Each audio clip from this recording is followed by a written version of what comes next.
ফেসবুকের একটা বাস্তব কথা।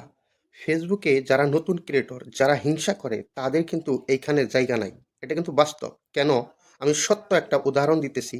আপনি হয়তো ভিডিও, ফটো যাই আপলোড করতেছেন করেন। আপনি ভাবতাছেন যে আমার ভিডিওতে, আমার ফটোয় অন্য কেউ কমেন্ট করুক। আপনি কিন্তু কমেন্ট করতেছেন না কাউকে। তাহলে আপনি ভুল করতেছেন। আপনি যদি একটা ভিডিওর মধ্যে কমেন্ট করেন, সেই কমেন্টের সাথে কিন্তু আপনার ওই ফলো বাটনটাও চলে যায়।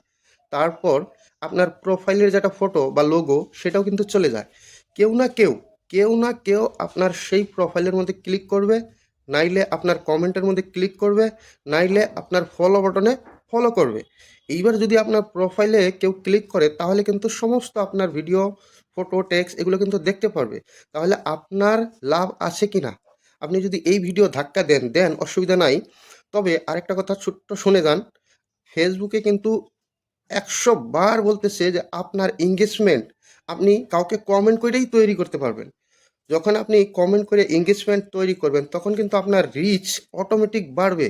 তাহলে আপনি এই ভুলগুলা কেন করতেছেন? তো আমি আশা করতে পারি অবশ্যই আপনারা অন্যের ভিডিওতে ২-৪ টা করে দিনে কমেন্ট করে যাবেন। দেখবেন আপনার একদিন সফলতা 100% কাছাকাছি চলে আসবে। ধন্যবাদ।